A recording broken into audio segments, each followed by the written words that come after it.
وعلى آله وأصحابه أجمعين. أما بعد فأعوذ بالله من الشيطان الرجيم. بسم الله الرحمن الرحيم. قل أعوذ برب الفلق من شر ما خلق ومن شر غاسق إذا وقب ومن شر النفاثات في العقد ومن شر حاسد إذا حسد. صدق اللہ العظیم. تمام تعریف حمد و ستائش اللہ رب العزت کے لیے سزاوار ہے. وہی کائنات کا خالق مالک پروردگار ہے. ہر چیز اسی کے قبضے قدرت میں ہے. کائنات کا نظام وہی چلا رہا ہے اور عبادت کے لائق اسی کی ذات ہے. اس کے سوا کوئی عبادت کے لائق نہیں. درود و سلام ہو حضرت محمد مصطفیٰ احمد مجتبیٰ خاتم الانبیاء رسول اللہ صلی اللہ علیہ وسلم کا. سورہ فلق کی تلاوت میں نے کی ہے اور آپ اس کے ساتھ سورہ ناس کو بھی جوڑ لیجئے. اور سورہ فلق اور سورہ ناس کو ملا کر ایک ہی عنوان دیا گیا ہے، وہ ہے معوذتین، دو پناہ دینے والی صورتیں. ان دو صورتوں کی تفصیل اور اس کی تفسیر کافی طویل ہے اور اس میں تعلیم دی گئی ہے کہ انسان کو کسی بھی مصیبت، کسی بھی ڈر، خوف، کسی بھی بیماری، کسی کے بھی حسد اور کسی قسم کی جادو وغیرہ سے پناہ مانگنا ہے تو صرف اللہ کی پناہ مانگی جائے. پناہ دینے والی ذات صرف اللہ کی ہے. بلاؤں کو دفع کرنے والی ذات صرف اللہ کی ہے. مصیبتوں کو ٹالنے والی ذات صرف اللہ کی ہے. اس میں یہی تعلیم دی گئی ہے. سورہ فلق اور سورہ ناس کی تفسیر بہت پہلے بھی یہاں سے بیان کی جا چکی ہے، لیکن بار بار سننے سے اعادہ ہوتا ہے، یادداشت ہوتی ہے. اس لیے سفر کے اس مہینے میں جہاں بہت ساری چیزیں لوگوں کے درمیان میں جاری ہیں کہ سفر کا مہینہ منحوس ہوتا ہے اور بلائیات آتی ہیں، یہاں تک کہ ایک واقعہ حضور صلی اللہ علیہ وسلم سے متعلق بھی لوگ ایک دوسرے کے ساتھ شیئر کرتے ہیں، سنتے سناتے ہیں کہ حضور پہ بھی اس مہینے میں مصیبت آئی اور حضور صلی اللہ علیہ وسلم بھی بیمار ہوئے یا حضور صلی اللہ علیہ وسلم پر جادو کیا گیا. اس لیے یہ مہینہ بڑا منحوس ہے. اس مہینے میں نحوست سے پناہ مانگنے کے لیے لوگ سمجھتے ہیں کہ خاص طور سے اس مہینے کی 13 تاریخ وہ ہے 13 تیزی، اور اس دن بلاؤں سے، مصیبتوں سے نجات حاصل کرنے کے لیے کچھ نہ کچھ صدقہ کرنا چاہیے. یہ بات لوگوں میں ابھی بھی جاری و ساری ہے، اگرچہ کہ اس کی شدت میں کمی واقع ہوئی ہے، لیکن ابھی بھی یہ چیز ہے لوگوں کے درمیان میں موجود. تو اس میں سب سے پہلی بات یہ سمجھ لینی چاہیے کہ صدقے کے لیے کوئی دن، تاریخ، مہینہ فکس نہیں ہے. صدقہ ایک پسندیدہ عمل ہے اور صدقے کا بہت وسیع مفہوم ہے. ہر نیک کام کو قرآن و حدیث میں صدقہ کہا ہے. ہر نیک کام صدقہ ہے. یہاں تک کہ راستے سے تکلیف دہ چیز کو ہٹا دینا بھی صدقہ ہے. اپنے بیوی بچوں پر ان کی ضروریات کے لیے مال خرچ کرنا بھی صدقہ ہے. بیوی کا مہر ادا کر دینا بھی صدقہ ہے. رشتہ داروں سے حسن سلوک کرنا بھی صدقہ ہے. اور لوگوں کے دکھ درد میں، مصیبت میں، تکلیف میں، بیماری میں، موت مٹی میں شامل ہونا اور ان کی مدد کرنا، کسی بھی طریقے سے ہیلپ کرنا، یہ سب صدقہ ہے.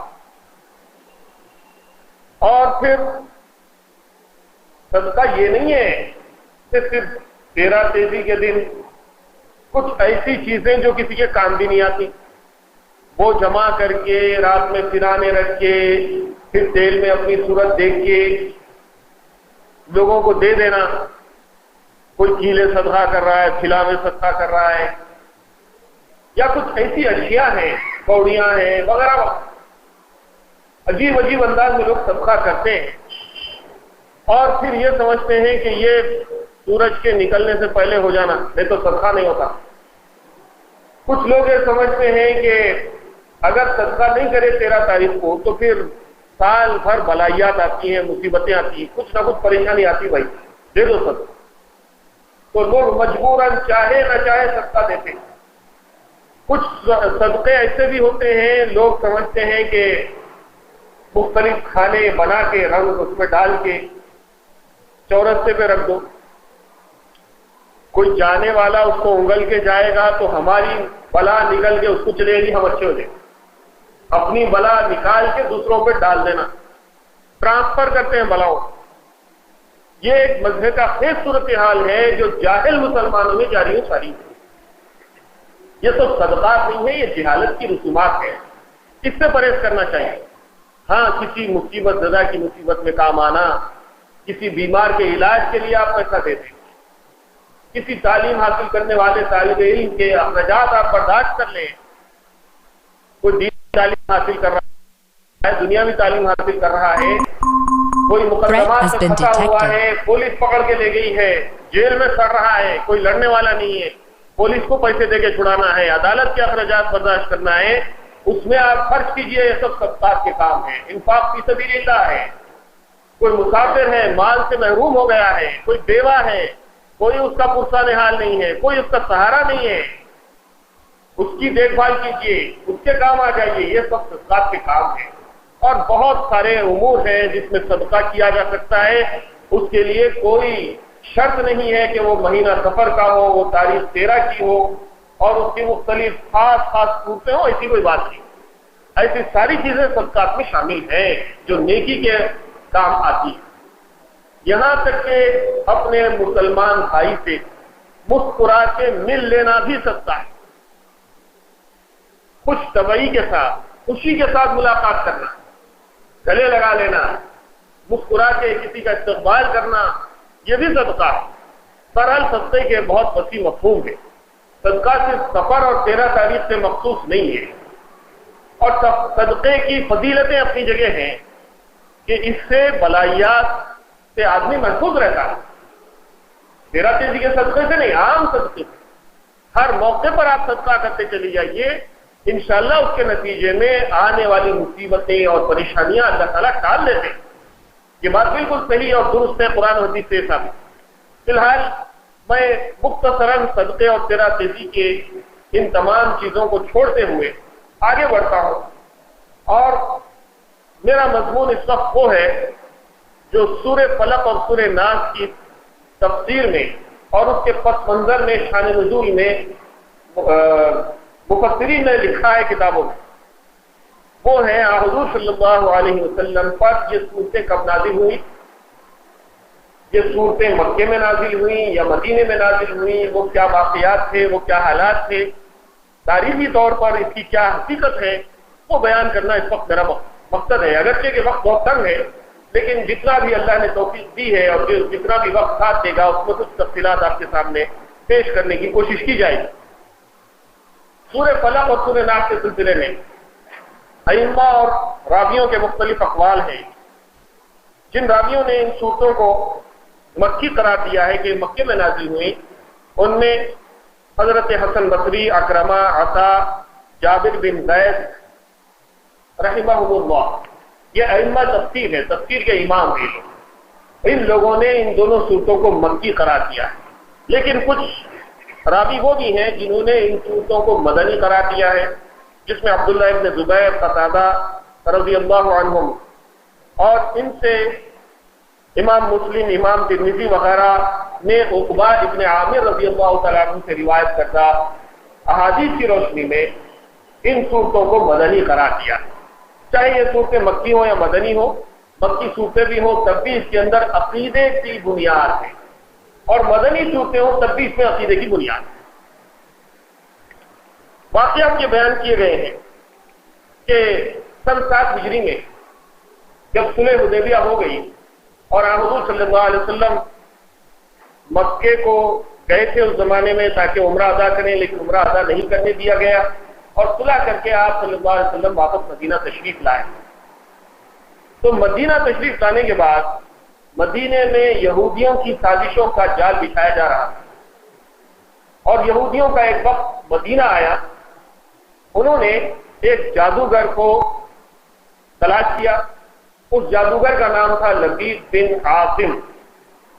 لبید بن عاصم نامی ایک جادوگر تھا، اس کو پکڑ کر ان یہودیوں نے کہا کہ ہم نے محمد کے مشن کو روکنے کی بہت کوشش کی اور ان کو بیمار کرنے کی کوشش کی، ہماری کوشش ناکام رہی، ان کو جان سے مار ڈالنے کی کوشش کی، وہ ناکام رہی، کئی سازشیں ہم نے ان کے خلاف کی ہیں اور ہر سازش میں ہم کو ناکامی کی صورت دیکھنی پڑی ہے، اس لیے تم بہت بڑے جادوگر ہو، ہم تم کو بہت انعام دیں گے۔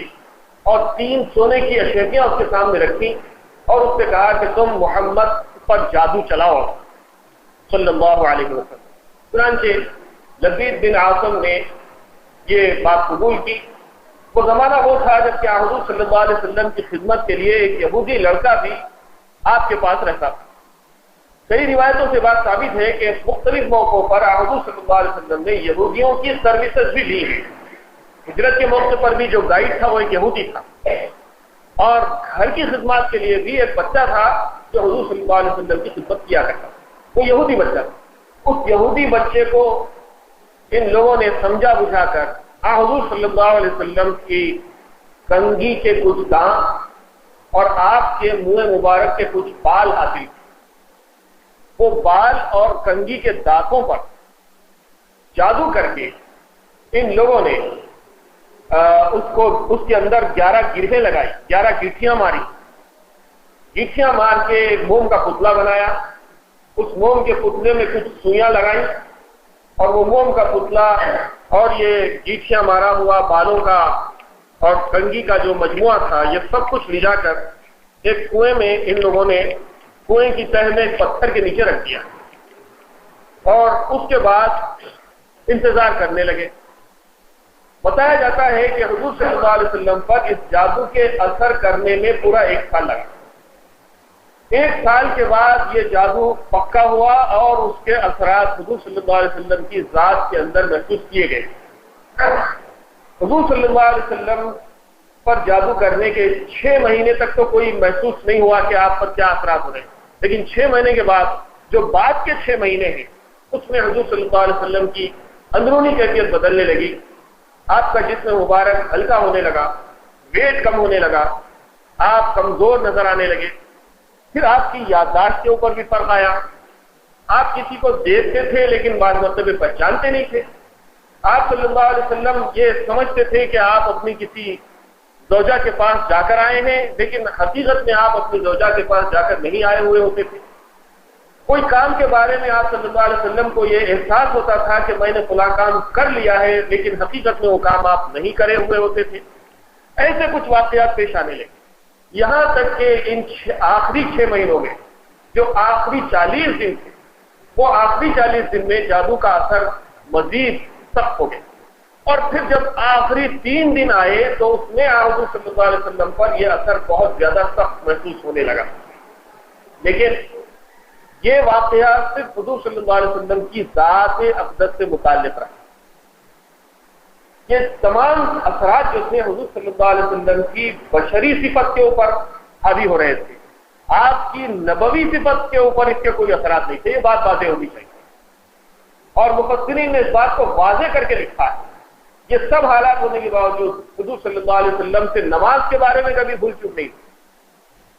قرآن کے نزول، قرآن کے حاصل کر اور لوگوں کو قرآن کی آیتیں سنانے میں حضور پر کوئی اثر نہیں تھا، اور کار نبوت جتنا آپ صلی اللہ علیہ وسلم اس دوران انجام دے رہے تھے اس میں کہیں بھی جادو کا اثر دیکھنے میں نہیں آیا۔ یہ نبوت کا ایک معجزہ تھا کہ آپ کی ذات اقدس پر جادو کے اثرات ہو رہے ہیں، لیکن کار نبوت پر اس کے کوئی اثرات نہیں ہو رہے تھے۔ کبھی آپ سے نماز میں غلطی صادر نہیں ہوئی، کبھی آپ طہارت میں، پاکی میں، صفائی میں کوئی غلطی کرنے کے مرتکب نہیں۔ تو یہ ایک بہت بڑا فرق ہے جو یہ بتا رہا ہے کہ حضور صلی اللہ علیہ وسلم اللہ کے بندے بھی ہیں، اللہ کے رسول بھی ہیں، اور اسی کی گواہی ہم دیتے ہیں ایمان کے لیے کہ اشہد ان لا الہ الا اللہ واشہد ان محمدا عبدہ ورسولہ، کہ محمد رسول اللہ صلی اللہ علیہ وسلم اللہ کے بندے بھی ہیں، اللہ کے رسول بھی ہیں۔ جہاں تک رسالت اور نبوت کا معاملہ ہے اس پر جادو کا کوئی اثر نہیں ہوا، اور جہاں تک عبدیت کا معاملہ ہے، بشریت کا معاملہ ہے، تو اس میں حضور صلی اللہ علیہ وسلم پر جادو کے اثرات دیکھے گئے ہیں۔ حالانکہ بعض لوگوں نے اس بات پر سخت اعتراض کیا ہے اور انکار کرنے کی کوشش کی ہے کہ نبی کے اوپر جادو کا اثر نہیں ہو سکتا، لیکن بہت سے مفسرین نے، ائمہ نے، صحابہ نے اور تواتر کے ساتھ مسلسل روایتوں کو درج کرتے ہوئے یہ بات ثابت کی ہے کہ یہ بات حق ہے اور حضور صلی اللہ علیہ وسلم پر جادو کا اثر ہوا ہے۔ تو فرض یہ کہ لوگوں نے یہ بتایا ہے کہ جس طرح حضور صلی اللہ علیہ وسلم پر جسمانی تاثرات ہوتے تھے، آپ بیمار بھی پڑتے تھے، بخار بھی آتا تھا، آپ صلی اللہ علیہ وسلم کو بچھو نے بھی کاٹا ہے، آپ صلی اللہ علیہ وسلم کو زخمی بھی کیا گیا ہے، آپ صلی اللہ علیہ وسلم پر خوشی کے تاثرات بھی ظاہر ہوتے تھے، غم اور حزن کے تاثرات بھی ظاہر ہوتے تھے، آپ صلی اللہ علیہ وسلم ہنستے بھی تھے، روتے بھی تھے، آپ صلی اللہ علیہ وسلم غصے کا بھی اظہار فرماتے تھے۔ یہ سارے جذبات ایک انسان سے صادر ہونا ضروری، جیسے یہ سارے تاثرات آپ کے جسم مبارک پر ہوا کرتے تھے، ایسے ہی آپ صلی اللہ علیہ وسلم پر جادو کا اثر بھی ہوا، اور یہ سارے اثرات کے دوران میں کبھی بھی آپ کے کار نبوت میں کوئی خلل نہیں پڑا، ایسے ہی جادو کے زمانے میں بھی کار نبوت پر کوئی اثر نہیں پڑا۔ غرض یہ کہ حضور صلی اللہ علیہ وسلم پر جادو کا جب یہ اثر ہوا تو آپ صلی اللہ علیہ وسلم نے کیا کیا؟ یہاں ہم کو سبق لینا ہے۔ خدا نہ خواستہ جس طرح سے حضور صلی اللہ علیہ وسلم کی رسالت اور آپ کی زندگی کا ہر لمحہ امت کے لیے رہنما ہے، اسوہ حسنہ ہے۔ لقد کان لکم فی رسول اللہ اسوۃ حسنہ، جیسے حضور صلی اللہ علیہ وسلم نے سفر میں، حضر میں، جنگ میں، عمل میں، بیماری میں، صحت میں اپنی امت کی رہنمائی کی ہے، اور ہر حال میں حضور صلی اللہ علیہ وسلم کا کام امت کے لیے اسوہ حسنہ ہے، ایسے ہی جادو کی حالت میں بھی امت کے لیے حضور صلی اللہ علیہ وسلم کا کام اسوہ حسنہ ہے۔ اب دیکھنا یہ ہے کہ ان حالات میں حضور صلی اللہ علیہ وسلم نے کیا کیا۔ لوگ بہت پریشان ہوتے ہیں، ہم بیمار ہوتے ہیں تو ڈاکٹر کے پاس جاتے ہیں علاج کرانے کے لیے، حکیم کے پاس، ڈاکٹر کے پاس، علاج کے مختلف طریقے ہیں، سینکڑوں بیماریاں ہیں، اس کے مختلف علاج ہیں۔ تو جسمانی بیماری کے لیے حضور صلی اللہ علیہ وسلم نے علاج کرنے کی ترغیب دی ہے، لیکن یہ بھی کہا ہے کہ علاج تو کراؤ لیکن شفا دینے والی ذات اللہ کی۔ وَإِذَا مَرِضْتُ فَهُوَ يَشْفِينِ، جب میں بیمار پڑتا ہوں تو وہ مجھے شفا دیتا ہے۔ دوا کرو لیکن یہ مت سمجھو کہ دوا نے شفا دی، علاج نے شفا دی، علاج تو ایک تدبیر ہے، شفا دینے والی ذات اللہ کی ہے، بھروسہ اللہ کی ذات پر رکھو۔ یہی تعلیم اس موقع پر بھی دی گئی کہ حضور صلی اللہ علیہ وسلم پر جب یہ سخت حالات پیش آئے اور وہ حالات صرف آپ کی ذات تک محدود تھے، دوسروں پر اس کا کوئی اثر نہیں ہو رہا تھا، تو حضور صلی اللہ علیہ وسلم نے اس موقع پر کیا کیا؟ اب ہم کبھی ایسے حالات سے دوچار ہو جاتے ہیں تو کیا کرتے ہیں؟ اور حضور صلی اللہ علیہ وسلم جب یہ حالات سے دوچار ہو گئے تھے تو آپ نے کیا کیا تھا؟ یہ دونوں باتیں ذہن میں ہونی چاہیے۔ ہمارے زمانے میں کسی کے اوپر ایسے حالات آ جاتے ہیں، اللہ محفوظ رکھے، تو لوگ مختلف طریقے اختیار کرتے ہیں۔ کیا کرتے ہیں؟ کسی عامل کے پاس جاتے ہیں، بعض لوگ درگاہوں میں چلے جاتے ہیں، فلاں صاحب کی درگاہ، فلاں صاحب کی درگاہ جا کے بڑے بچوں کو، بڑوں کو، جس کے اوپر بھی اثرات ہوتے ہیں ڈال دیتے ہیں، اور یہ سمجھتے بس وہاں ڈال دیے، زنجیروں سے ڈال دیتے ہیں، کوئی ظالم پکڑ کے ان کو کوڑے لگاتا ہے، مار پیٹ کی جاتی ہے، عجیب عجیب حالات پیش آتے ہیں، اتنے بھیانک حالات پیش آتے ہیں کہ آدمی ایسی زندگی سے موت کو ترجیح دینے لگتا ہے۔ حضور صلی اللہ علیہ وسلم کے اوپر بھی جب ایسے حالات پیش آئے تو آپ صلی اللہ علیہ وسلم نے کیا کیا؟ کیا آپ نے کسی راہب، کسی جادوگر، کسی عامل کا پتہ تلاش کیا، یا کسی کی درگاہ پہ جا کے بیٹھ گئے؟ ابراہیم علیہ السلام کی درگاہ پہ جا کے بیٹھ گئے، اسماعیل علیہ السلام کی درگاہ پہ جا کے بیٹھ گئے، آپ تو مکے میں ہی تھے، مدینے میں بھی تھے تو مکہ زیادہ دور نہیں تھا، تو حضور صلی اللہ علیہ وسلم بھی کسی پیغمبر کی جگہ پہ جا کے بیٹھ سکتے تھے، لیکن آپ نے ایسا نہیں کیا۔ پیغمبروں کی تو شان یہ ہوتی ہے کہ وہ ہر کام کو اللہ سے رجوع کرتے ہیں۔ آپ صلی اللہ علیہ وسلم نے بھی اس معاملے کو اللہ سے رجوع کیا اور صبر کا مظاہرہ کیا۔ ہم لوگ سب سے پہلے تو بے صبرے ہوتے، استقلال نہیں، اللہ کی ذات پہ کامل یقین نہیں ہم لوگ۔ حضور صلی اللہ علیہ وسلم تو یقین اور استقامت کے پہاڑ۔ آپ صلی اللہ علیہ وسلم نے اللہ سے دعا کی اور اللہ تعالیٰ سے آپ نے دعا کی کہ اے اللہ جو بھی معاملہ میرے ساتھ ہو رہا ہے آپ اس معاملے کو میرے اوپر منکشف فرما دیجئے، کھول دیجئے۔ چنانچہ ایک مرتبہ حضرت عائشہ رضی اللہ عنہا کے حجرے میں آپ آرام فرما رہے تھے، کچھ دیر کے لیے آپ کے اوپر غنود کی تاریخ ہوئی۔ آپ صلی اللہ علیہ وسلم کو دکھایا گیا، دو فرشتے آپ کے پاس آئے، ایک سرانے ٹھہر گیا، ایک پائنتی ٹھہر گیا، اور ان فرشتوں نے آپس میں گفتگو کی۔ ایک فرشتے نے کہا کہ ان کو کیا ہو گیا، تو دوسرے فرشتے نے جواب دیا کہ ان کے اوپر جادو کا اثر ہوا ہے۔ پھر پہلے فرشتے نے کہا کہ کس نے جادو کیا ہے، تو دوسرے فرشتے نے جواب دیا کہ ان پر لبید بن اعصم نے جادو کیا ہے۔ پھر وہ فرشتے نے پوچھا کہ اس نے کس طرح سے ان پر جادو کیا ہے، تو جواب دینے والے فرشتے نے بتایا کہ ان کے اوپر ان کے بالوں کی کنگھی اور ان کے منہ مبارک کے بالوں میں گیٹھی مار کر اس طرح سے جادو کیا گیا ہے کہ ایک قوم کے پتلے میں سوئیاں لگائی گئی ہیں اور جادو کر کے قبیلہ ازوان کچھ نام ہے اس قبیلے کا، اس کے کنویں کی تہ میں پتھر کے نیچے یہ ساری چیزوں کو دبا دیا گیا۔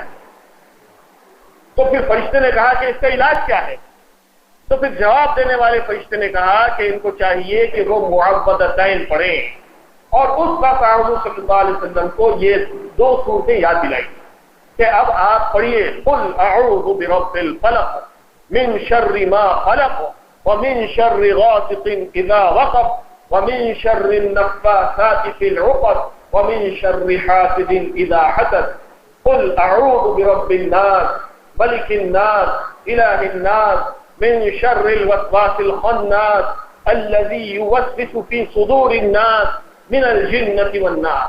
جب یہ معاملہ ہو گیا حضور صلی اللہ علیہ وسلم کی آنکھ کھلی، آپ اٹھ کر بیٹھ گئے اور حضرت عائشہ سے کہنے لگے کہ عائشہ میں نے اپنے رب سے جو بات پوچھی تھی میرے رب نے مجھے وہ بات بتا دی۔ اس وقت تک کہ حضرت عائشہ کو بھی پوری طرح سے معلوم نہیں تھا کہ حضور صلی اللہ علیہ وسلم پر کیا حالات گزر رہے ہیں۔ حضرت عائشہ نے پوچھا کہ اللہ کے رسول آپ نے اپنے رب سے کیا پوچھا تھا اور آپ کے رب نے آپ کو کیا بتا دیا؟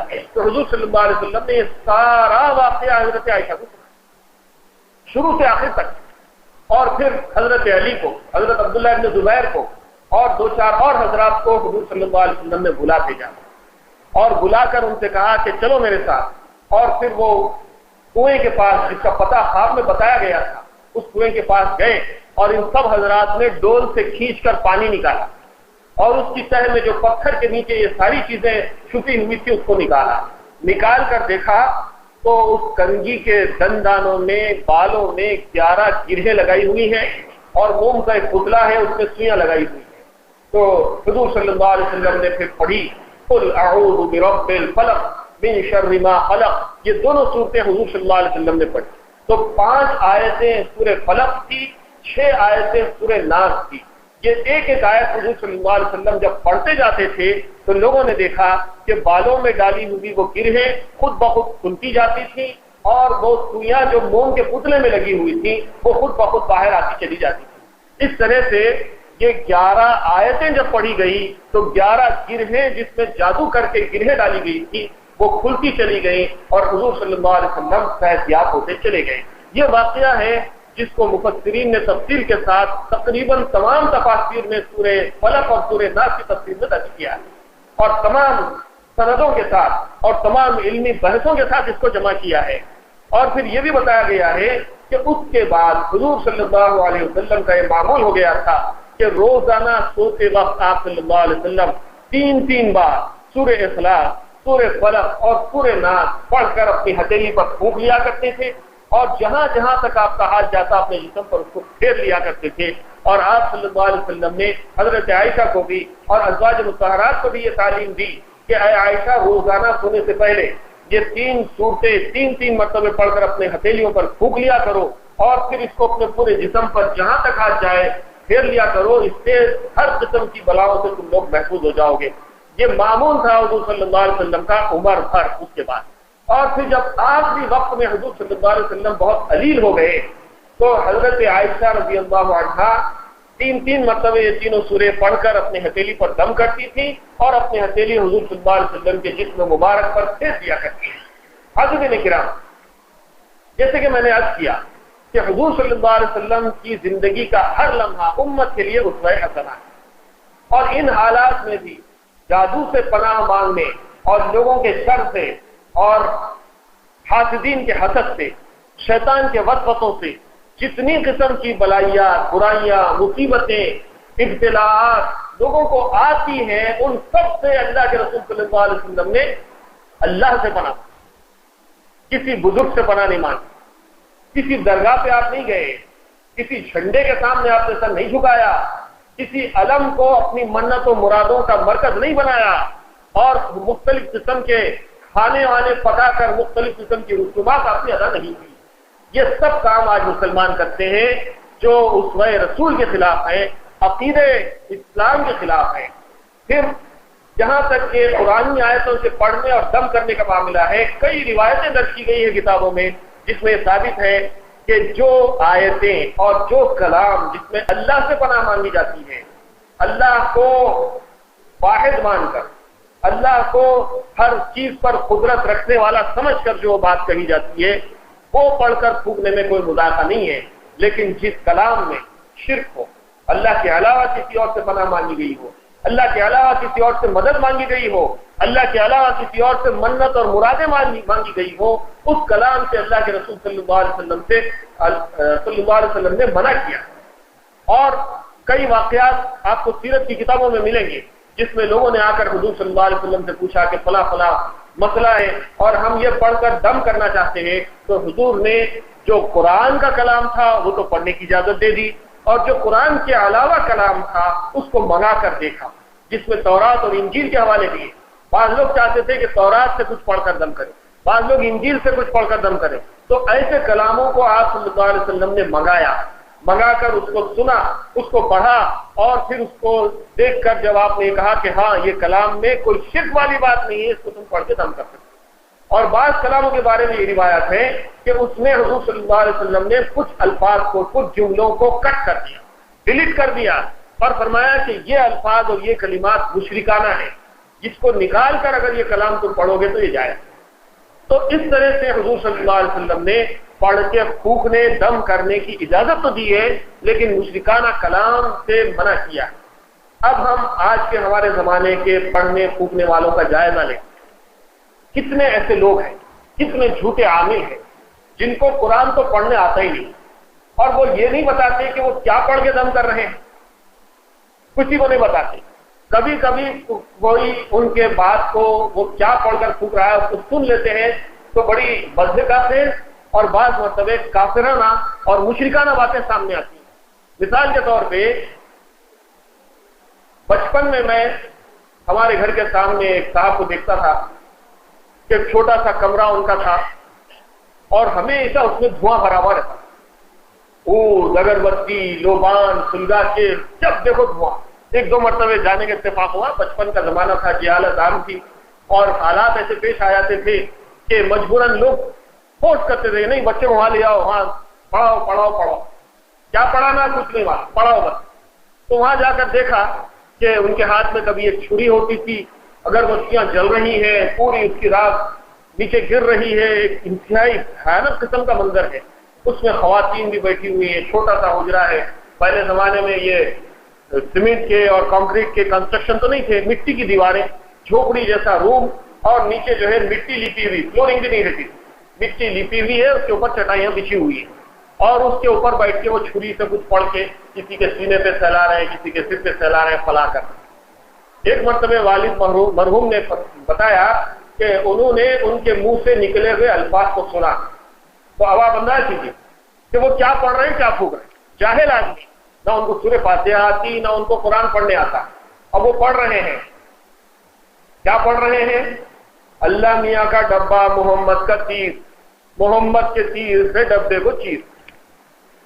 یہ انتہائی مذہبہ خیز بات، بلکہ کھلی ہوئی مشرکانہ باتیں، اور یہ بات ثابت کرنے کی کوشش ہے کہ نعوذ باللہ محمد کی طاقت اللہ کی طاقت سے زیادہ ہے۔ اب لوگوں کو معلوم ہے ڈبہ اللہ میاں کا ہے، تیر محمد کا ہے، اور محمد کے تیر سے اللہ میاں کے ڈبے کو چیرنے جا رہے ہیں، اور ایسی عجیب و غریب باتیں سن کے لوگ جو ہے متحد ہو جاتے ہیں۔ اور ہندوستان تو ہے ایسی جاہلوں کا مرکز کہ آپ ذرا مذہبی حلیہ بنا لیجئے، آپ کے اطراف بھی لوگ جمع ہونا شروع ہو جاتے ہیں اور ایک ہجوم ہو جاتا ہے۔ ایسی جاہلانہ باتیں نہیں، بلکہ آج تو علم عام ہو چکا ہے، لوگ ہر کس و ناقص تعلیم حاصل کر رہا ہے، ہر آدمی پڑھنا لکھنا جانتا ہے، کتابیں عام ہیں اور ذرائع ابلاغ عام ہو چکے ہیں۔ ہم کو چاہیے کہ ہم قرآن سے رجوع ہو، احادیث سے رجوع ہو، اور قرآن و حدیث سے جو بات ثابت ہے اس کا انکار بھی نہ کریں، اور جو باتیں قرآن و حدیث اور اسلامی تعلیمات اور عقائد کے خلاف ہیں اس کو قبول بھی نہ کریں۔ اور ہم بھی اس بات کو اپنا معمول بنائیں کہ ہم روزانہ رات میں سوتے وقت سورہ فلق اور سورہ ناس اور سورہ اخلاص 3 مرتبے پڑھ کر اپنے ہاتھوں پر دم کر لیں اور سارے جسم پر پھیر لیں، تو انشاءاللہ بہت سارے بلاؤں سے، مصیبتوں سے، بیماریوں سے ہم محفوظ رہ سکتے ہیں۔ اور پھر کئی مصنون دعائیں ہیں جس میں اللہ کے رسول صلی اللہ علیہ وسلم نے اللہ کی پناہ مانگی۔ حضور صلی اللہ علیہ وسلم ہر چیز اللہ سے مانگا کرتے تھے، یہاں تک کہ استعمال کی ضروری اشیاء بھی حضور صلی اللہ علیہ وسلم نے اللہ سے مانگی۔ آپ صلی اللہ علیہ وسلم نے فرمایا کہ میں اللہ کا بندہ ہوں، ہر چیز اللہ سے مانگتا ہوں، یہاں تک کہ اگر میرے جوتے کا تسمہ بھی ٹوٹ جائے تو میں اللہ سے مانگتا ہوں۔ یہ بات ہمیشہ ذہن میں ہونی چاہیے کہ اللہ ہی سب کچھ کرنے والا۔ سورہ فلق میں، سورہ ناس میں یہی تعلیم دی گئی، کیسے کیسے القاب سے اللہ تعالیٰ کو یاد کیا گیا۔ قل کہہ دیجیے اعوذ برب الفلق، بس فلق کے رب کی پناہ مانگتا ہوں۔ قل اعوذ برب الفلق من شر ما خلق، اس چیز کے شر سے جو اس نے پیدا کی، من شر غاسق اذا وقب، رات میں برائیاں کرنے والوں کی برائی سے میں اللہ کی پناہ مانگتا ہوں۔ ومن شر النفاثات فی العقد، گراہ میں پھونک مارنے والیوں کے شر سے میں اللہ کی پناہ مانگتا ہوں۔ ومن شر حاسد اذا حسد، حاسدوں کے حسد سے پناہ مانگتا ہوں جبکہ وہ حسد کرنے لگے۔ قل اعوذ برب الناس، اے نبی صلی اللہ علیہ وسلم کہہ دیجئے کہ میں اللہ کی پناہ مانگتا ہوں جو تمام انسانوں کا رب ہے۔ رب الناس، ملک الناس، تمام انسانوں کا بادشاہ ہے۔ الہ الناس، تمام انسانوں کا الہ ہے، معبود ہے۔ من شر الوسواس الخناس، اس شیطان کے شر سے جو پلٹ پلٹ کر لوگوں کے دلوں میں وسوسے ڈالتا ہے۔ الذی یوسوس فی صدور الناس، لوگوں کے دلوں میں وسوسہ ڈالنے والے کے شر سے اللہ کی پناہ مانگتا ہوں۔ من شر الوسواس الخناس الذی یوسوس فی صدور الناس من الجنۃ والناس، چاہے وہ وسوسہ ڈالنے والے انسانوں میں سے ہو یا جناتوں میں سے۔ کتنا بہترین کلام ہے، کتنی بہترین آیتیں ہیں، کتنی بہترین تعویذیں ہیں۔ تعویذ کا لفظ تو بہت عام ہے، اور تعویذ کے لفظ سے ہی لوگوں کے دل کھل جاتے ہیں۔ تعویذ دے دیے مول صاحب، چلو اب سب ہو گیا سمجھتے، کبھی ہاتھ پہ باندھ رہے ہیں، کبھی ڈنڈ پہ باندھ رہے ہیں، اور آپ تعجب کریں گے عورتوں کو تعویذیں دی جاتی ہے ران پہ باندھنے کے لیے، وہ کوئی مقام ہے تعویذ باندھنے کا؟ اور تعویذوں میں بعض مرتبہ قرآن کی آیتیں ہوتی ہیں، بعض مرتبہ اناپ شناپ میننگ لیس باتیں ہوتی ہیں، اور بعض مرتبہ مشرکانہ باتیں ہوتی ہیں، اور کبھی تو یہ لوگ اللہ کو چھوڑ کر غیر اللہ سے اور ہندوؤں کے دیوی دیوتاؤں سے بھی مدد حاصل کرنے کی کوشش کرتے ہیں۔ تو یہ ساری چیزیں انسان کو آہستہ آہستہ شرک کی طرف لے جاتی ہیں۔ اس لیے چاہیے کہ ہم جادو کی حقیقت کیا ہے اس کو معلوم کریں، حضور صلی اللہ علیہ وسلم پر جادو کا واقعہ کیا ہے اس کو معلوم کریں، اس کے کتنے اثرات آپ پر ہوئے تھے وہ معلوم کریں، اور ان تمام چیزوں سے کیسے اللہ کی پناہ مانگی جائے، اس کا دفاع کیسے کیا جائے، ساری چیزیں معلوم کریں تو انشاءاللہ ہم کو پریشان ہونے کی ضرورت نہیں ہے۔ وقت کیونکہ بہت زیادہ ہو گیا ہے، اس لیے آخر میں بات کو ختم کرتے ہوئے ہم اللہ تعالیٰ سے دعا کرتے ہیں کہ اللہ تعالیٰ ہم کو صحیح تعلیم کی توفیق عطا فرمائے اور حالات کا مقابلہ کرنے کی توفیق عنایت فرمائے، عقائد بد سے ہماری حفاظت فرمائے، اور قرآن کو پڑھنے، اس پر عمل کرنے اور اس سے استفادہ